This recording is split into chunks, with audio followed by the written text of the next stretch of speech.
Mainstream Anime Radio.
From the greatest city in the world, broadcasting to fans of anime and Japanese culture and many other different things all around the world, welcome to the final chapter.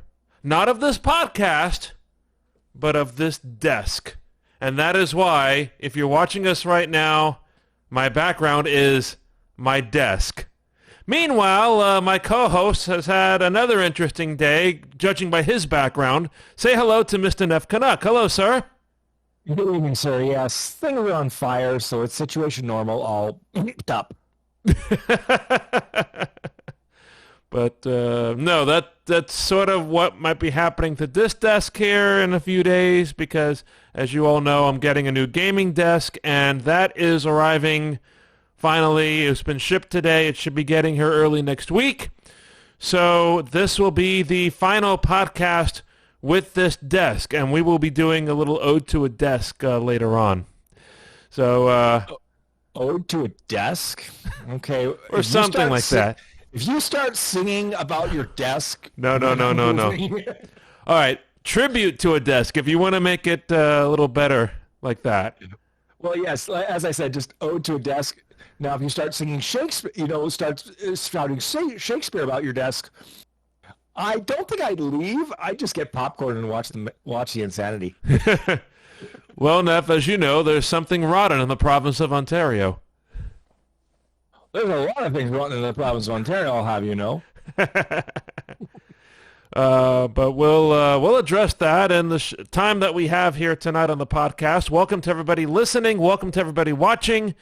On Twitch, YouTube, Spotify for podcasters, and wherever you get your podcasts. We thank you for joining us.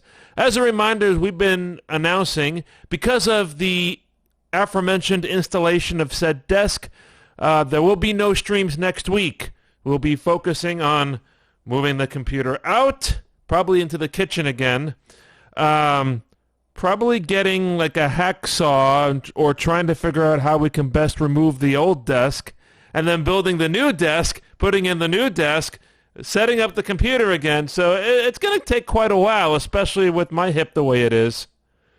I'll stop you right there. Maybe we need to watch Chainsaw Man and get some ideas. There's an oldie, huh? No, the new Chainsaw Man. The Chainsaw Man that just finished airing this year. Oh, okay.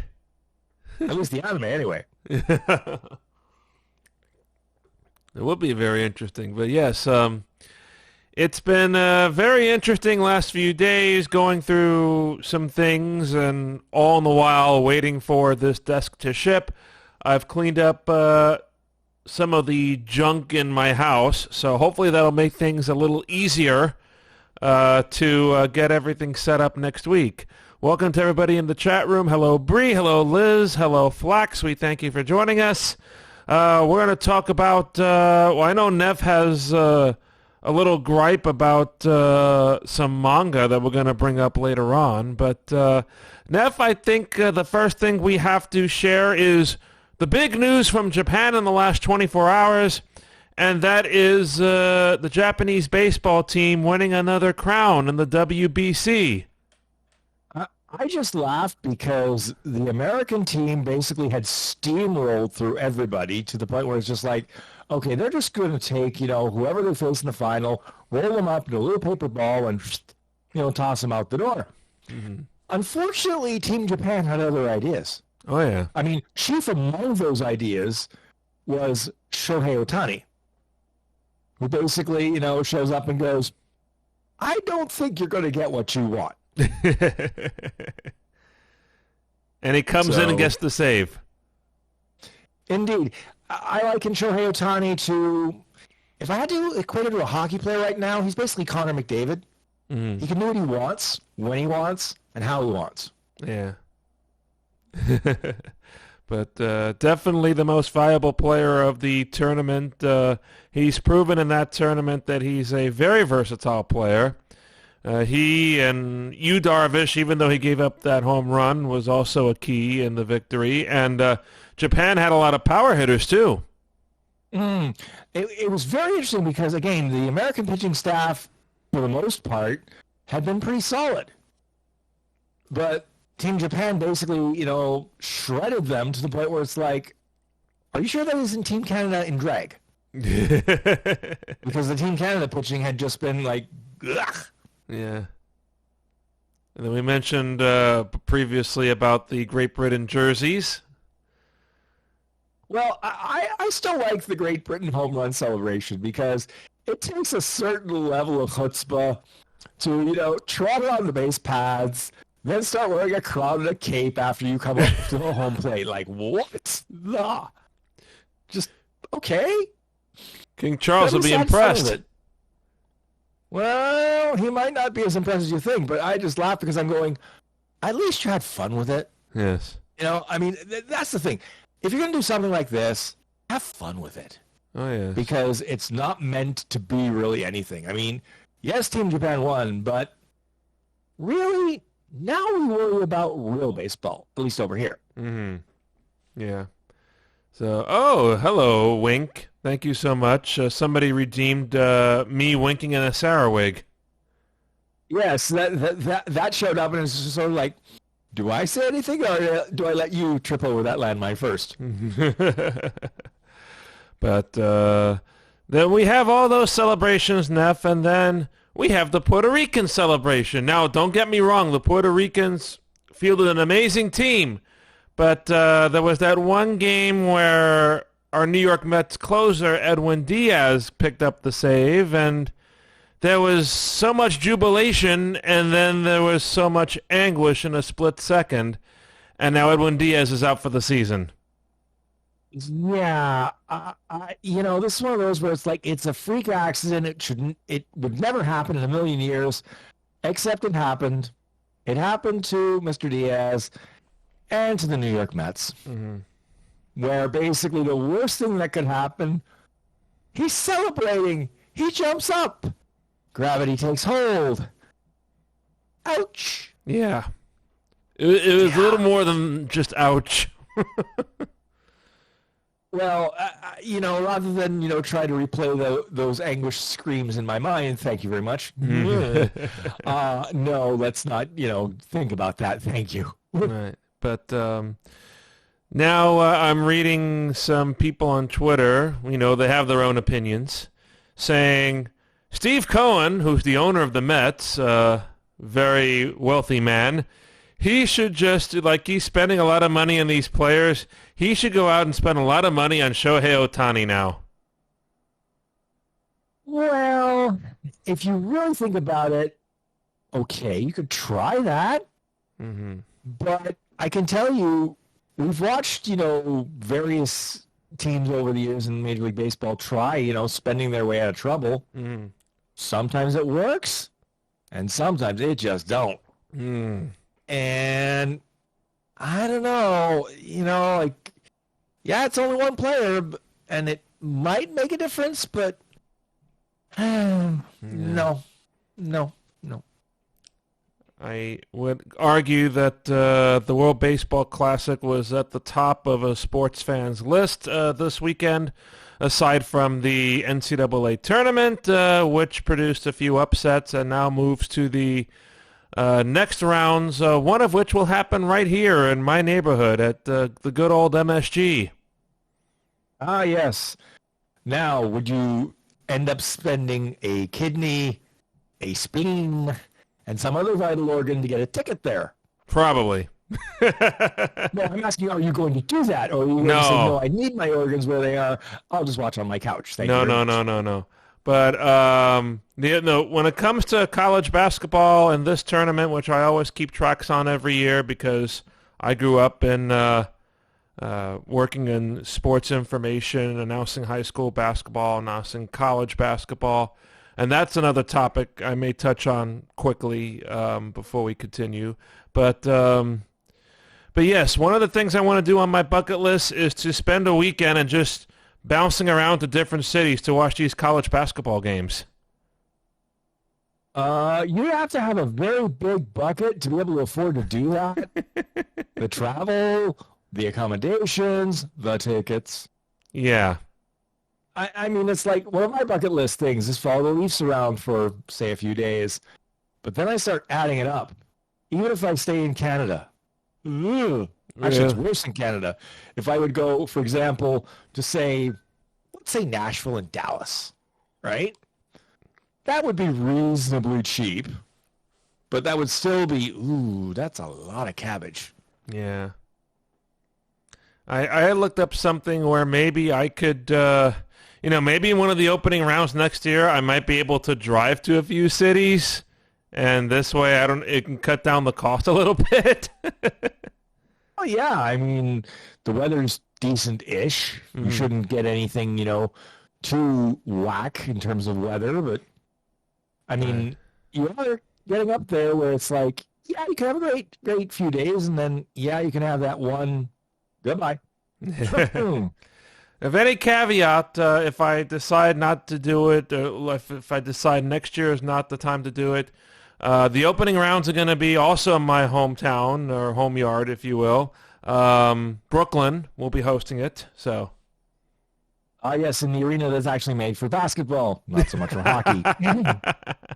And if that fails, then the following year, I believe the East Regional is going to be at the Prudential Center, home of the former Brooklyn Nets. And home of the, wait a minute, Prudential Center, that means the New Jersey Devils? The team that's, actually not sucking this year? I mean, we went from a team that started the season with fire Lindy Ruff being the coach, to about a week later, sorry Lindy. It's like, wow, you New York State and New Jersey fans are fickle. Wow. That's coming from a Toronto sports fan, where fickle is our middle name. Mm-hmm. Yeah.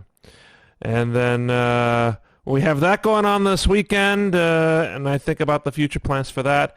But there was also Formula One. I know a couple of coworkers who are Formula One fans, and there was a very controversial incident that happened during the Grand Prix this past weekend. Are you aware of that, Nef? I heard something about it. My problem was I tried to watch the replay, and then I got a phone call, so I got distracted from it. All right. Something to do with the safety car coming out when it wasn't supposed to, I think. Was that what was going on? If that was it, I don't know anything about it. But this issue was Fernando Alonso, a mainstay in Formula One, drives for Aston Martin now. He had to serve a 5-second penalty in the pits because when he lined up at the start of the race, they take the formation lap or the warm-up lap, and then they have to go into their boxes. So when he got into the box, he was a little bit off to one side. So apparently the Formula One officials have been clamping down on it this season, and now anybody does that, you have to serve a 5-second penalty during the race. So he comes in... Oh, sorry, go ahead. I didn't know you weren't finished. No, go ahead. That's the first part. The Formula One rules book is very esoteric and arcane. And then you have to try to enforce it through a body that's very esoteric and arcane. So it's just rife for, that rule does what? What? Yeah. Hey? Apparently, I think it was something that Michael Schumacher pulled many a time when he raced, apparently, so. Sort of like we have a goalie in Toronto who has a nasty habit of somewhat bumping the goalpost and causing it to come off its moorings, which of course results in a stoppage of play. So when that goaltender does that, play stops, but people have caught on to that, and basically now, if he tries that, they'll issue him an unsportsmanlike 2-minute penalty. Interesting. Yeah, I think I know who you're talking about. Liz is saying you have some robotic voice modulation. Maybe it's that bass in your mic, Nef? I'm not sure. Like, I have not played with anything, so if I'm sounding a little off, I don't know what's going on. Gotta be honest with you, it might have been a Windows update that's done something, because Windows 11. Yeah, me today was before the podcast NVIDIA. I open up the software and it's like it's downloading it right away. Like in the past, it would just ask me if I wanted to download it. Like, nope, we're going to download it right away this time. Well, I think the last update was a security update, so they may be forcing it down your throat because there's a bit of a problem. Gotcha. So, and that's the wonderful world of software updates, folks. You don't always know why, but when they make it urgent like that, it's probably a good idea to install it and just let it do its thing. Right. But going back to Fernando Alonso, so he goes into the pit, and when they go into the pit, he's going for like a tire change. That's only doing Formula One now because of the hybrid cars. So they surround the car. They have to wait 5 seconds before they can actually lift the car up and swap the tires out. Okay, so they wait 5 seconds, okay, and then they lift the car up, swap the tires, put him down, and away he goes. He goes on to finish third, and he goes up to the podium for the award ceremony. It's his 100th career podium in Formula One, which is a big achievement for him. So he receives his third-place trophy. He walks out, and then a little while later, the Formula One stewards decide that Fernando Alonso has to be administered a 10-second penalty for failing to properly serve the stop-and-go penalty. So they take his trophy away and give it to George Russell. And the ruling that they made was that apparently when you pull in for a pit stop in Formula One, you have to have jacks on both the front and the rear of the car so you can lift it evenly. They ruled that the rear jack was touching the car, and therefore the rear jack touching the car constitutes working on the car. And working on the car is not allowed when you're serving a penalty. What? Okay, I said esoteric and arcane. That's esoteric and insane. Yes. Like, what the? So, after that, they have a right to an appeal. So Aston Martin appealed. Often that the front jacks, my understanding, are used by the drivers as a guide to go into the pit box, and then they bring the rear jack over. So they feel that the rules for the front jack possibly touching the car should also apply to the rear jack touching the rear of the car. They succeeded on the appeal. They reversed the decision, and they gave Fernando Alonso his third-place trophy back. Well, now I have this image of he has the trophy. They yanked it from his hands. Then he yanks it from their hands. And this turns into a 6-year-old slap fight. Exactly. So now, apparently, before the next Formula One race in Australia, I believe it's happening, in Melbourne, they're going to have a little discussion on what constitutes working on the car during a pit stop. And I thought NASCAR's rules were insane. Oh, boy, NASCAR, I've been hearing some interesting things about that and them handing out penalties. Mm-hmm. Left, right, and center. You see, the problem is when they designed the car of tomorrow, one of the things they did was get rid of the 5 or so lug nuts around the wheel of the car. Right. It is a single piece. Mm-hmm. The trick is that crews are having trouble aligning the single piece on the spindle and tightening it so it sticks. Mm. So what happens is they think it's on. Person drives off, except the tire goes a different direction. That would be funny, except those tires, if they get to enough speed, once they've started rolling off, can seriously injure and or kill somebody. So they're really cracking down on this because they want to make sure that, you know, everything is safe, especially in the pit lane. Oh, yeah. So they've been catching people, and it's like, you've not learned your lesson, so we're going to crank up the heat. And a few crew members have been, you know, told to sit for a race. Crew chiefs have been told to sit for a race. Owners' points are docked. Drivers' points are docked. And I'm just going, as bad as the 5 lug nuts were, I had never recalled, you know, it's constantly happening where, you know, the tires are going all over the place. Yeah. So I think this whole idea of this one piece, you know, lug nut to secure the tire was just an idea they thought they saw in Formula One and said, yeah, we can make this work. Mm-hmm. Apparently not. No. And there was this one driver whose name escapes my mind admitting on a podcast, yeah, I intentionally wrecked into this other driver. And as soon as NASCAR heard that, they gave him a penalty and docked points.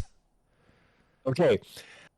And this goes back to something, boys and girls, you should never, ever do.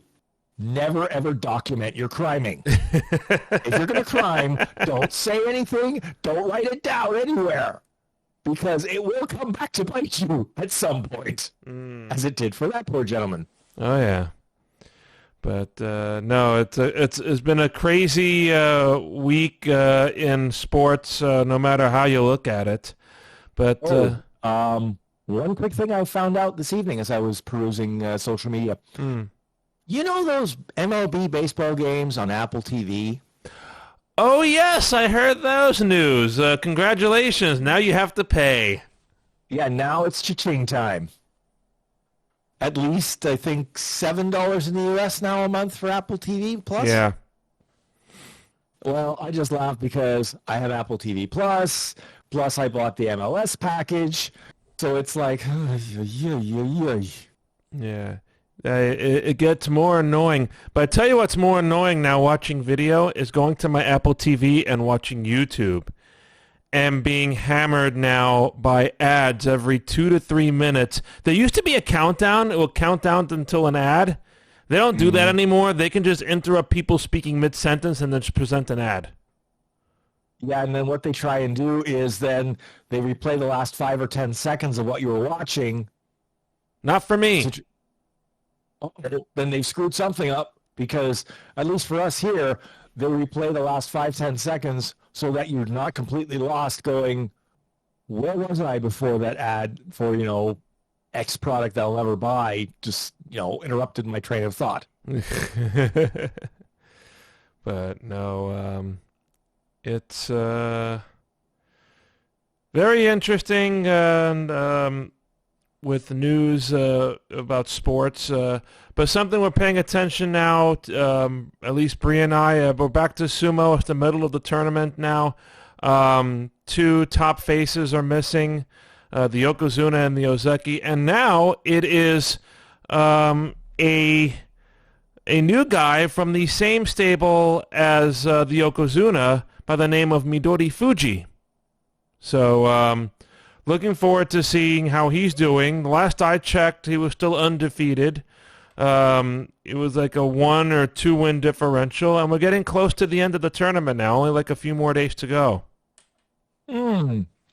Yeah, because now I'm trying to remember how many sumo tournaments, major ones, do they have in a year? 6. 6. Okay, so this will be the second of the year. Right. It's every 2 months. Yeah. Okay. So I'm just trying to remember in my mind the actual scheduling.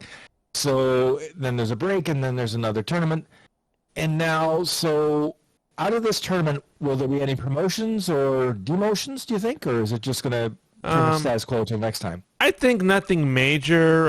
If anything, the better wrestlers will get the better promotions. I don't think there's a lot of winning and losing records haven't been established yet to decide, how far people are going to rise or drop.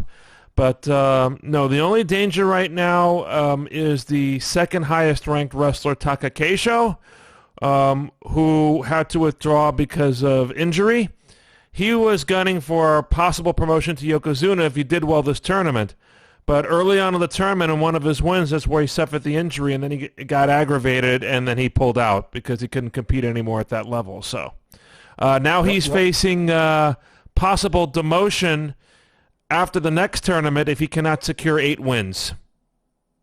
Ooh, what was the nature of the injury? Do you know? I think it was, what was it, Bree? Was it a knee injury? Bree can remind me for sure. But I think it was a knee injury that he suffered. Ooh, yeah, that's not good. When you lose one of your pins, so to speak, yeah, that's just ugh. Yeah. So something that always comes out of Japan, our favorite anime and J-pop and manga. And that'll lead me, Nef, to your discussion that you wanted to do tonight about what you're reading and what's so interesting.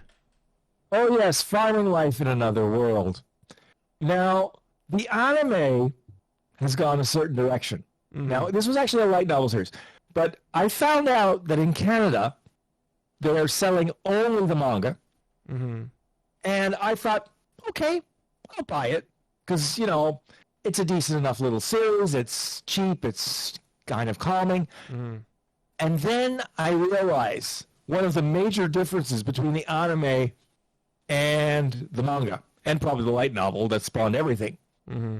And spawned is the word of the day. Because in the anime, it has taken 11 episodes for there to be what I would consider, because of the way it's not even talked about, mm-hmm. an immaculate conception. Because our hero is one man surrounded by many women of many species. And in the anime, nothing is ever presented or even hinted at. In the manga, it took less than 1 volume for there to be, and here we go. And in the second volume, which I'm now reading, they've had to establish a schedule. And now the same girl who took 11 episodes in the anime to have an immaculate conception is now pregnant, and yes, we know who the father is. So it's like, part of me wants to read the light novel just to see if they speed ran it in the first chapter, for crying out loud. Mm-hmm. It's just like, okay then. Nef reiterated to me that there is many of these titles, there is a differences between manga and light novel. Yeah, and it's just like, this is one of those where I'm like, like I said, the light novel probably doesn't speedrun it. I hope not. Mm-hmm. But when the anime does, absolutely nothing with this problem, mm-hmm. intimates at it, because when he thinks he's getting, more males in the village, he's, jumping for joy. Mm-hmm. And we can all figure out why if we know, what that's about. And it turns out those males are children, mm-hmm. dashing his hopes. You're just going, okay, sure. We know who this anime was aimed at. It was children. Wow. Big difference. Mm-hmm. Yeah, and like I said, it's one of those where I'm like, I'm glad I'm buying this on the iPad now, mm-hmm. because if they're ever it's every other thing where it's like, okay, thank God, nobody's going to see this book laying there and go, Find Life in Another World. That looks like a good read. Holy crap, what are you reading? In this case, you need my passcode, and you have to hold on to the iPad long enough to read it. So, So remind me, Nev, how many of these services are you subscribed to for reading this content? well, no, this was actually purchased content from Okay. Amazon. Gotcha. They had a bundle for all 8 volumes that were released for 105 Canadian plus taxes, Okay. which is not bad on a per book basis, right? Yeah. Although I have to say, I see more and more that the ebook versions, they're creeping up in price, and I'm going, why are they creeping up in price? It's not as if they have to print. Like, I've also seen some print volumes, the price creeping up to what I consider unacceptable levels. Because I saw one volume of a manga, and I can't remember which one it was, it's $18 Canadian plus taxes. And I just went, whoa, that's a little steep. You prefer, purchases like you mentioned as opposed to subscription services? Well, I think both have their advantages. The problem with subscription services is they deal with it more on a weekly releases. So you don't get the extra goodies that the volumes get. Okay. Right, the little snippets of things. For example, the extra comics. Sometimes some of the do explanations of the various honorifics or the sight gags that you might not get if you were really into Japanese culture. I'm trying to think one of the best examples of that. I Belong to the Baddest Girl in School. That one has in the manga version, a glossary at the end for certain things that really helps for people who don't understand that whole, Yankee culture. And no, I don't mean, the baseball team in New York who, didn't have a tack nuke dropped on them for all I care. Yes, I'm a Toronto Blue Jays fan. Live with it. The Mets fan over there doesn't care. Yeah, thank you very much. You want to drop a tack nuke on them? I don't care. No, the reason I was just asking about this is because there is news that came out, I think, today or yesterday. I really had to go through hoops to get the Umemi picture by pictures file selected to the background before I get it done. This background called it is my computer background on the computer, but it's a picture of my desk, which we're celebrating the official retirement of the desk after tonight for streaming purposes. So that's why I have it up here. But my desk. Yes. The thing I was going to mention to you, Nef, I think it was mentioned today or yesterday, there is a new manga subscription service coming out. Are you aware of this? Another one? Okay, that puts it up to 4 or 5 that I know of and regularly use. Actually, no, make that 6.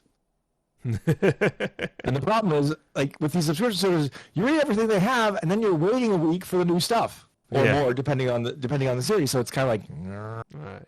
So this is like one of the issues I believe this new service is trying to tackle. It is a new service called K Manga, and it's being released by Kodansha. Big publisher of mangas and serials and whatnot. It's going to be released in May in the United States. I don't know about Canada, but at least it's coming out in the United States. And it is going to have a library, from what I'm reading, of 400 titles at the time of initial release, 70 of which will be ongoing series. There'll be a limited number of free manga to read on a daily basis, but the pricing hasn't been revealed. You'll have titles such as Chihaya Furu, Attack on Titan, Ghost in the Shell, some of those stalwarts among some of the new ones. And the ongoing releases of the manga will be released in this app at the same time of their release in Japan, and there will be, just like in Funimation style, simuldubs, if you will. So at the same time the chapters are released in Japan in Japanese, they'll be released in the United States in English. So essentially, they're going to do the same thing that Viz does now. Mm. And it's Viz/Shonen Jump. Right. So, okay, it'll depend on pricing. Right. I mean, there's one or two subscription services where the problem is they don't give you a monthly all-you-can-eat. Right. They make you pay for a certain number of bits to access titles, which the access expires. Mm-hmm. So I will not, that's the Square Enix publishers. So I will not do that. I will literally just read the free chapters and say, okay, fine, what have you. And I'm waiting for the volumes to be bound and then sold, through Amazon or whoever, because I will not buy something that goes away. In other words, like, for example, with the Viz weekly, with their monthly subscription for their weekly releases, you can read those releases forever, essentially. You don't want to go back and say, okay, I want to start, for example, Sakamoto Days all the way back at number 1. It's still there, as long as you're paying the monthly fee. Right. With this other service called Manga Up, basically you buy bits, use the bits to read the chapter, and you have the chapter for maybe 2 days. If you want to read the chapter again, you got to pay again. It's just like going to the library. No, in a way. The library is you get it back. This is like the daily newspaper. Okay. You read it, you toss it in the trash after you're finished with it, right? Okay. You don't keep the daily newspapers around, otherwise you're a hoarder. Right. So it's maybe I'm approaching this the wrong way. More like one of those old DivX rentals. Exactly. It's the DivX of anime. Or manga, rather. It's the DivX of manga, which was a failure, back in its day. This will eventually fail. They're eventually going to have to go to a monthly model if they want to survive, especially with their pricing, because if you look at the Manga Up pricing, I mean, maybe it's better in the States, but in Canada, the pricing goes from ouch to, yeah, right, no, I'm not paying that. For essentially self-destructing manga, where, again, you read it, and then 2 days later, you want to read it again, pay again. If this was like 10 or 15 years ago, the manga would have been printed in chemical paper that would have turned black after 3 days, right? Oh, those days. I didn't have to go through that. I didn't experiment with that process at all when they tried that with the DVDs. Well, it was similar in concept to copy protection for computer games years ago. Oh, yeah. Where it was like this, two-color paper that you had to try and read the codes to enter the game. Enter the code wrong, you don't get in. And people wonder why piracy, was still a thing at that point. I do have to end this a few minutes early tonight because I have to do something before we get to What the Dub tonight. That is the game that we are streaming. But Nef, I'll have you do the closing commentary now, and then we will go on to the Ode to a Desk. If you have any questions, concerns, compliments, or complaints about this stream or any of our Twitch streams, drop us a line at extremeanimeradio@gmail.com or hit us up on social media. To do that, go to linktree.com/anime radio. There you'll find links to our Facebook page, our Twitter account, our Instagram account, our Discord server, our YouTube channel, and archived versions of this podcast are available at anchor.fm/anime radio, powered by Spotify. And that link is still anchor.fm/anime radio for the time being. But here it is, folks. The desk that we estimate to be about 25 or so years old, or something like that. Because I hate to be mean, but that's the cleanest I've ever seen it. oh, jeez. Gee, thanks. You haven't seen my disc recently. Mika, Zelda, thank you so much for joining us. They are wonderful fans of XAR. We thank you for your support, Mika. And yes, we're just doing a little tribute to the desk that is my wallpaper on the show tonight because, yes, I spoke to my sister the other day, and she estimates that she picked up this desk around the time she moved in to live with my late grandmother, may God rest her soul. That would have been around shortly after my grandfather passed away, may God rest his soul. She estimates late 90s, 97, 98. So do the math. This desk is about 25 years old, a quarter of a century. And we are finally retiring it because this served her, and then this served me, and then this is the same desk where the Extreme Anime Radio streaming computer played for so many years until we switched to podcasting. So it's a piece of history. Yes. Soon it will be history. But yes, thank you for pointing out my cleanliness, Nef. As I said, you haven't seen my desk recently. But no, I figured I would take a picture of this desk and show it to you guys before we have to say sayonara and welcome the new desk. The keyboard mount, the tray that's supposed to connect to the desk has arrived. So it's going to be sitting in the living room for another week until the big desk shows up. And then we have to do a little bit of feng shuiing in this room because of the way things are set up. I have limited space, and when I say that, I'm sure Nef will point out, space, ha ha ha ha. Well, again, I can't say much because, as I say, my little studio here, there's not enough space to swing a cat. Oh, man. But no, I want to give my appreciation to this desk for all the years of service to our family, mine personally, and also to the XAR family. And now we're going to get something simpler, modern, as strong because it's carbon fiber instead of wood. And just like my new computer or newish computer build here, it's going to have nice little lights at the end. So it's going to light up if I tell it to. Okay, computer desk that lights up.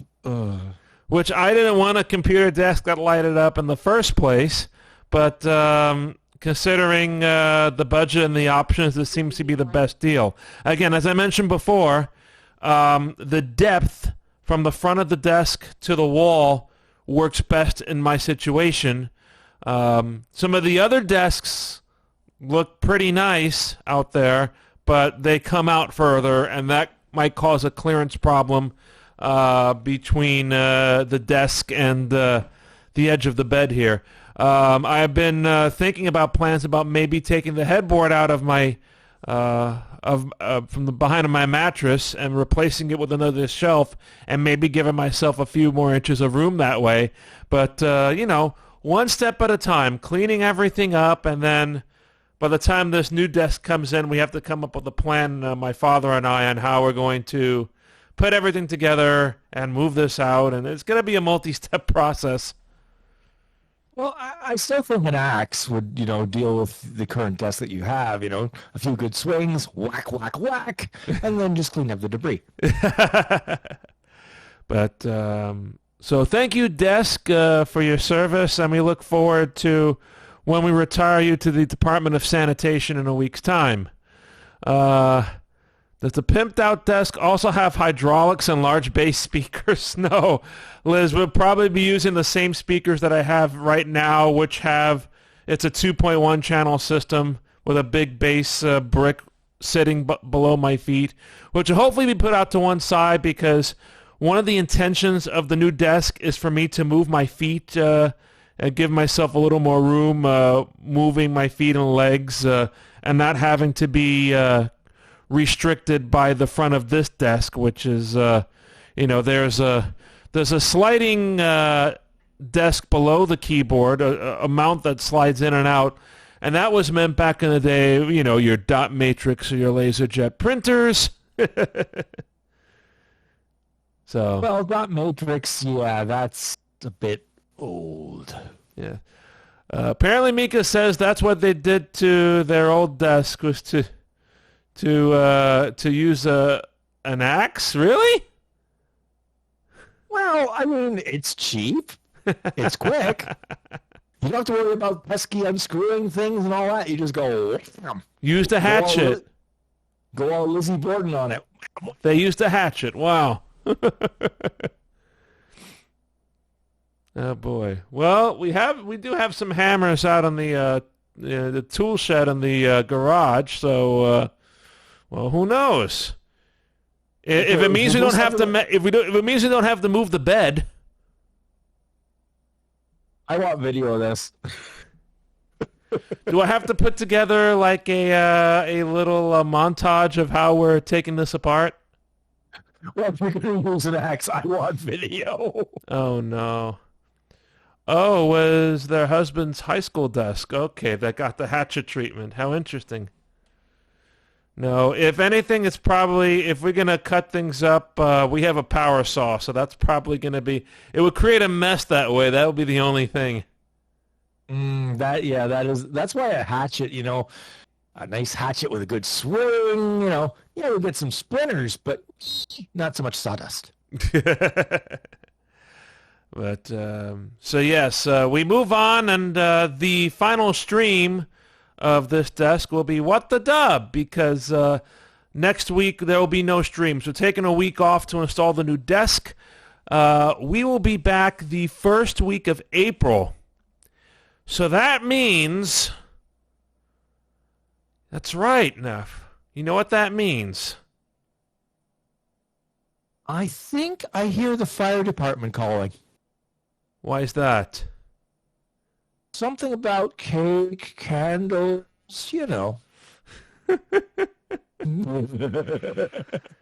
Yes, April Fool's Day is not just for April Fools. It's also my birthday as well. So that's what actually. Okay, we get the. Oh, that's what I forgot. You have to get the permit from the fire department in New York City. You got to do that early. So I revolve around the sun another year. Is that how it works? Yeah, you revolve around the sun around the year. I just survive another year on this miserable dirt ball. I mean, you're doing well. Me, I just sort of survive. Oh, you know whose birthday is today? Alva. Ooh, yes, that's right. Our very own 8-bit wizard, 8-bit music wizard. Host of Analog with Alva throughout the years. So it's I know he's been through some ups and downs in recent years, but I'm happy to see that he's doing well. And Alva, if you happen to be watching or listening, from all of us to all of you, have a wonderful birthday. And so yeah, Nef, I hate to be selfish, but happy birthday to me, I guess. Well, you have every right to be, sir. As I like to say, you basically have that birthday that no one can forget. True. I am an April Fool's, folks, and we leave it at that. We're going to have a hopeful April Fool's project from Agnes, one of the artists that work on our mascots, Sarah and Umemi. That will be coming out April Fool's Day, hopefully. And also, I'm happy to say we're working with a couple of new cosplayers for some new content of our mascots, Sarah and Umemi. In fact, I think one of them just messaged some photos to me as we were doing this. So I'm going to check on these real quick before we start our What the Dub stream. Mika will be joining us for What the Dub. Along with Karam, I think will be joining us for What the Dub. Possibly Umi as well. So I think we have everybody in place for What the Dub tonight. So we look forward to trying that out again, per se. And yes, from this desk and from the soon-to-be birthday boy, we thank you for watching and listening. Our final XAR podcast of March. So until April, for Nef, this is JR. Thank you for watching and listening. And remember, We're looking out for the extreme Twitch streams, and don't forget, check out archive versions of our podcast at anchor.fm/anime radio, powered by Spotify. Good night, everybody. good night. We will see you in April. All right.